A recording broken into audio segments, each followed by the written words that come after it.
মোৰ নাম শ্ৰী ৰাতুল বৈশ্য। মই 6 নং বৰভাগ আঞ্চলিক পঞ্চায়তৰ 48 নং উত্তৰ বৰভাগ গাঁও পঞ্চায়তৰ ভাৰতীয় জাতীয় কংগ্ৰেছৰ আঞ্চলিক পঞ্চায়তৰ সদস্য পদৰ মনোনীত প্ৰাৰ্থী। মই এতিয়া ৰাইজৰ মাজত ভোট বিচাৰি সোমাই আছোঁ। বিহুৱান দিছোঁ। বহাগৰ বতৰ, অসমীয়াৰ বাপতি এখন ৰঙালী বিহু। এই চেগতে মই আমাৰ অসমীয়া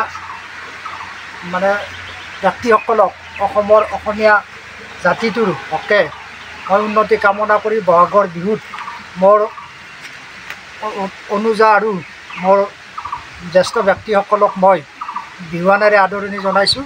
আৰু সেই চেগতে মই মোৰ নিজৰ ভোটটি মই বিচাৰিছোঁ যাতে মোক আগন্তুক পঞ্চায়ত নিৰ্বাচনত তেখেতসকলে মোৰ যোগ্যতা, মোৰ ভৱিষ্যত কৰিবলগীয়া কামৰ ওপৰত বিশ্লেষণ কৰি মোক যাতে তেখেতসকলে নিৰ্বাচিত কৰে তাৰ কাৰণে মই অনুৰোধ জনাইছোঁ। দুবাৰ পঞ্চায়তৰ প্ৰতিনিধি আছিলোঁ।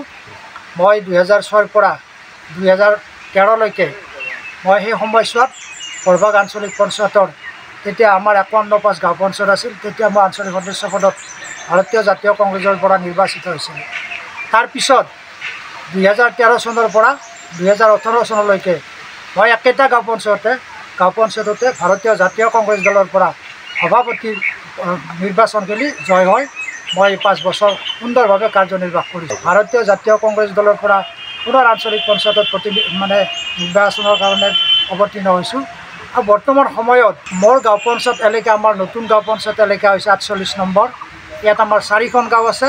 1 নম্বৰত আছে মৰুৱা, 2 নম্বৰত আছে আৰিকুচি, 3 নম্বৰত আছে তৰমাথা আৰু 4খন গাঁও পঞ্চায়ত গাঁও হৈছে আমাৰ কাহিকুচি, ভৱানীপুৰ। আজি মই নিজ গাঁও মই মৰুৱাতে প্ৰচাৰ কৰিছোঁ।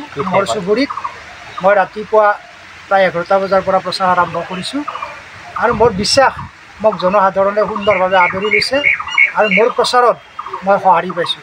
মই আঁচনি বুলি ক'লে চাওক, আঁচনি বুলি ক'লে মোৰ ব্যক্তিগতভাৱে কোনো আঁচনিৰ কথা নাই।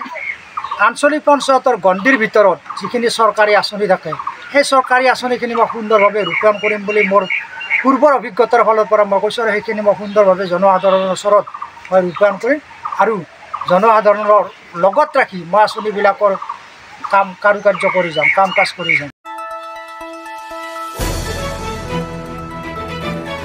দ্য নিউজলেণ্ডছ, অবিৰত তথ্যানুসন্ধান, আপোনাৰ সেৱাত খবৰ সন্ধান। দ্য নিউজলেণ্ড।